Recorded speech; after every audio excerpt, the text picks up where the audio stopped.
সম্প্রতি ভারতে পাশ হওয়া ওয়াকফ আইনের বিরুদ্ধে বিক্ষোভ চলছে দেশটির বিভিন্ন শহরে।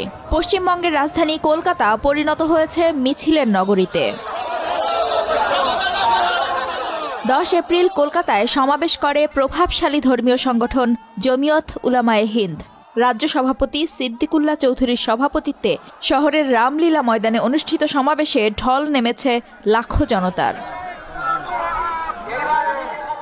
এতে প্রায় অচল হয়ে পড়ে মহানগরী কলকাতার ব্যস্ততম এলাকাগুলো। পার্ক সার্কাস, মৌলালি, লেনিন সরণি, মা ফ্লাইওভার ও এজেসি বোস রোডে সৃষ্টি হয় ভয়াবহ যানজট। নতুন ওয়াকফ আইনে সংখ্যালঘুরা সম্পত্তির অধিকার হারাবে বলে অভিযোগ সংগঠনের শীর্ষ নেতাদের। জানান, মুসলমানদের বহু প্রতিষ্ঠান ও সম্পদ চরম হুমকির মুখে পড়বে।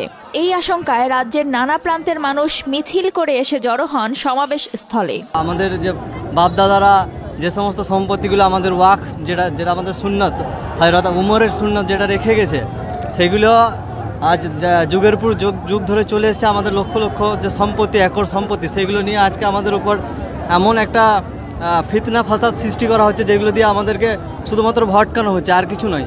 এবার এইগুলোকে আমরা চাইছি শান্তি শৃঙ্খলাভাবে যাতে আমাদের এই দাবিটাকে মেনে নেওয়া হয় এবং ওয়াকফ বিলটাকে তুলে নেওয়া হয়।